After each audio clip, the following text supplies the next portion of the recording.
excellence. C'était le pardonneur par excellence, subhanallah. Il pardonnait tout, il avait aucun remords, subhanallah al-azim. À la guerre de Uhud, comment il s'appelle? À la guerre de Uhud, les archers, vous connaissez tous l'histoire des archers. Quand le prophète sallallahu alayhi wa sallam, il les a dit restez sur la montagne, ils sont descendus et à cause de ça ils ont perdu. Le prophète sallallahu alayhi wa sallam, il a même pas fait une reproche aux archers. Par sa rahma. Ou Khaled ibn al-Walid, tout le monde connaît Khaled ibn al-Walid, Saifallah, le nom de la mosquée même, subhanallah. Lui, à la guerre de Uhud, il a tué plein de compagnons du prophète sallallahu alayhi wa sallam. Mais si le prophète il aurait pas pardonné, ça serait jamais un sahaba, subhanallah. Si le prophète ne l'aurait pas jamais pardonné, ça serait jamais un sahaba.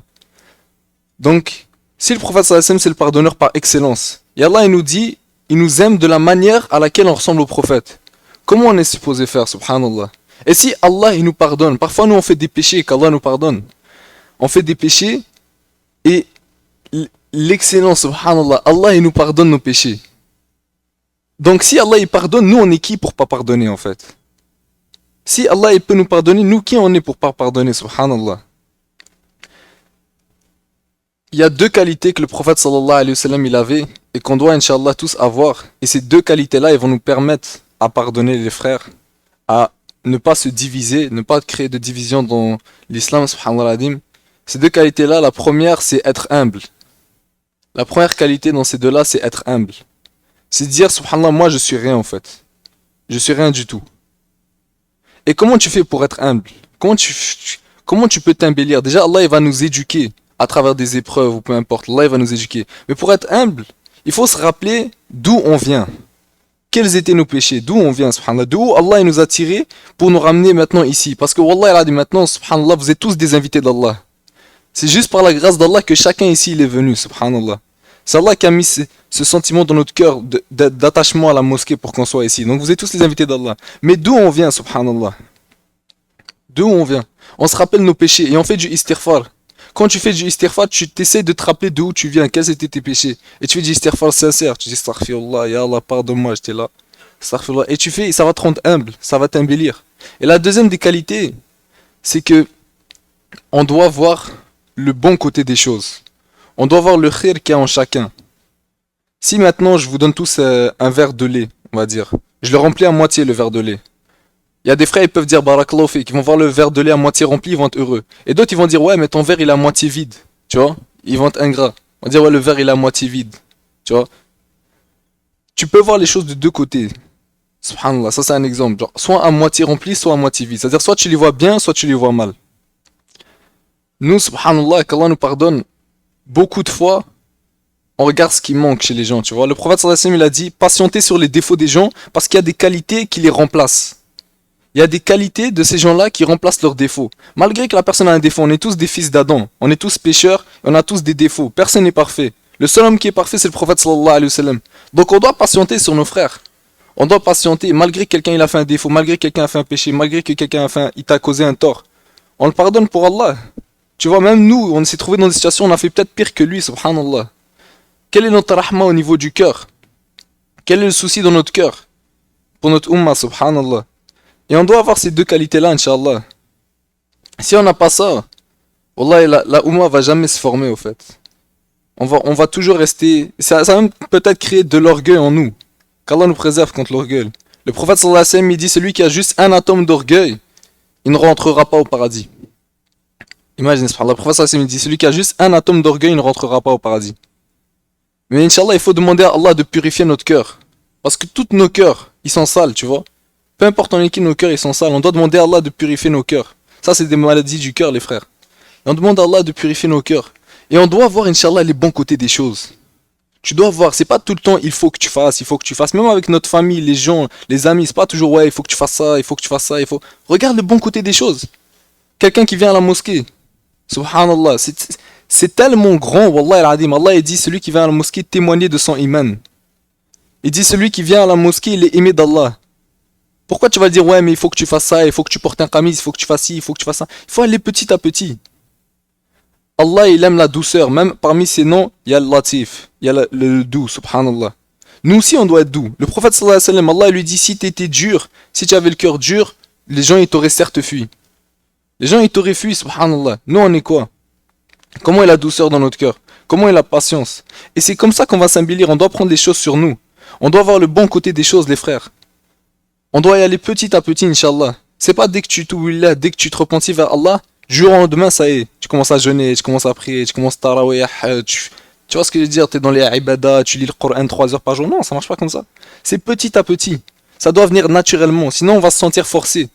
Et après ça, on va dire non, la religion c'est trop dur. Combien de gens ils ont dit la religion c'est trop dur, ils ont lâché. Alors que c'est pas dur du tout. La religion c'est venu, subhanallah, pour nous donner les clés de la porte de notre réussite. C'est venu pour rendre notre vie meilleure ici. C'est venu pour nous donner une récompense qu'Allah a dit interminable. Et à chaque instant là-bas, subhanallah, c'est mieux. Le paradis, subhanallah, chaque instant là-bas, c'est mieux. Et ça dure. Imaginez-vous maintenant, c'est combien de temps l'infini? Subhanallah, tu peux même pas imaginer. Allah il dit c'est ça la récompense. La religion c'est venu pour nous sauver, pour nous guider. C'est venu comme un guide, subhanallah. Et on a eu le meilleur exemple, le prophète sallallahu alayhi wa sallam. Et Allah il nous dit, je vous aime de la manière à laquelle vous ressemblez au prophète sallallahu alayhi wa sallam. On doit essayer, Inch'Allah, de le ressembler. On doit essayer d'avoir cette rahma dans notre cœur. On doit essayer de prendre sur nous. On doit essayer de voir plus le khir chez les gens que le mal qu'ils ont. Même si le frère, peu importe, il n'est pas encore le Coran, il fait pas ci. Honore-le pour ce qu'il fait déjà. Honore-le pour l'amour d'Allah. Dis, mashallah, tu pries, qu'Allah te récompense. Donne-lui les mérites, subhanallah. On se donne les mérites. Le prophète sallallahu alayhi wa sallam, il dit dans un hadith, il dit enseigner la religion. Après, directement après, il dit quoi? Il dit annoncez-leur des bonnes nouvelles. Ensuite, il dit quoi? Il dit et ne leur rendez pas les choses difficiles. Nous, qu'Allah nous pardonne la majorité du temps. Moi, le premier qui parle, on a fait ce hadith, mais exactement à l'envers. Subhanallah. On enseigne la religion, on annonce que des mauvaises nouvelles, Jahannam, Jahannam, enfer, etc. Et on rend les choses difficiles. Le frère, subhanallah, il a même pas un peu d'iman. Il écoute de la musique, il est dans les péchés, on lui dit ouais, il faut que tu pries, il faut que tu fasses ci, il faut que tu fasses ça. Mais il faut être réaliste. Il faut, Inch'Allah, déjà mettre l'intention de revenir vers Allah. Aller pas à pas. La religion, c'est pas un changement, bam, comme ça. On essaie d'y aller pas à pas, petit à petit. C'est comme si moi, demain, je vais au gym. Je vais pas soulever 80 kilos, tu vois. Je vais commencer 20 kilos, 30, 40, c'est quoi. Et progression, petit à petit. Ronaldo, je sais pas, CR7. Il n'est pas devenu joueur de foot du jour au lendemain. Personne n'a commencé à parler de lui du jour au lendemain. Il a fait des efforts, il s'est entraîné, ça a pris des entraînements. Et tout. C'est un changement qui se fait petit à petit, au fait. Et c'est ça qu'Allah il aime. Il aime la douceur. Ça vient petit à petit. Donc nous, Inch'Allah, comment on va faire pour voir le bon côté des gens? Comment on va faire pour s'embellir? On demande beaucoup à Allah, on fait beaucoup de dua. Et on se rappelle de où on vient. À chaque fois que quelqu'un dit moi je suis meilleur que lui, moi je suis meilleur que l'autre, rappelle-toi d'où tu viens. Rappelle-toi de où Allah il t'a tiré. À quel niveau t'étais, subhanallah. On doit se rappeler de où Allah il nous a tiré. Quel péché on était avant. Et tu fais le istighfar sincère. Tu fais le istighfar sincère. Le prophète sallallahu alayhi wa sallam, il disait demander pardon à Allah 70 fois par jour. Minimum 70 fois par jour, il se remportait par Allah. C'est le prophète sallallahu alayhi wa sallam. Il faisait aucun péché. C'est-à-dire, nous, on est supposé faire quoi, subhanallah? Si lui, il faisait 70 fois par jour, nous, on est supposé faire quoi, subhanallah? Et on se rappelle d'où on vient, on fait l'istighfar sincère. On demande pardon à Allah sincèrement. C'est pas juste astaghfirullah, astaghfirullah. Non, rappelle-toi d'où tu viens. Je dis astaghfirullah, pardonne-moi, ya Allah, j'ai fait ça. Inch'Allah, et ça va nous embellir. Et quand déjà toi t'es humble, Wallah al-Adim, toutes les tâches, toutes les responsabilités, la sharia, les règles de sharia, etc., ça va devenir facile pour toi. La prière, ça va être facile pour toi. Allah il dit dans le Coran, la prière est certes une obligation lourde. Quand il dit certes, ça veut dire c'est 100%, c'est une obligation lourde. Il a dit sauf pour les humbles. Pourquoi il dit ça? Parce que quand tu es humble, subhanallah, quand tu sais de où tu viens, quand tu sais qu'est-ce qu'Allah t'a pardonné, quand tu sais, subhanallah, l'honneur qu'Allah te fait juste de venir à la mosquée, crois-moi, tu vas pas voir la salat Jumu'ah comme une obligation lourde. Tu vas pas voir, ah c'est Jumu'ah, non. Tu vas dire, alhamdoulilah, je pourrais aller au Jumu'ah. Mon créateur, lui qui m'a créé, lui qui m'a pardonné, il me laisse aller à Jumu'ah, subhanallah. Regarde où j'étais avant, et Allah il me permet d'aller ici, alhamdoulilah. Et après les gens, quand t'arrives, même si tu vois un frère faire un péché, la religion, les frères, wallah al-adim, c'est pas une morale. Le but de la religion, c'est pas venu pour nous faire une morale. C'est pas venu pour nous faire, toi tu fais pas ci, tu fais pas ça, toi fais ci, toi fais ça. C'est pas venu pour ça la religion. La religion, le prophète sallallahu alayhi wa sallam, quand il a donné la religion, c'était avec beaucoup d'amour. Il a donné beaucoup, il a ramené l'amour, tu vois. Il a comblé, subhanallah. Nous, cet amour-là, malheureusement, on l'a beaucoup perdu, tu vois. On doit parler plus, on doit annoncer des bonnes nouvelles, comme le prophète sallallahu alayhi wa sallam dit. On doit pas rendre les choses compliquées, les frères. Et quand quelqu'un d'entre vous se fâche, c'est mieux qu'il se taise. C'est le prophète sallallahu alayhi wa sallam le dit. Donc les frères, Inch'Allah, on doit avoir cette rahma dans notre cœur. On doit essayer de pardonner à nos frères. Si vous voulez qu'Allah vous pardonne, pardonnez à vos frères. C'est bientôt la moitié du mois de Sha'ban.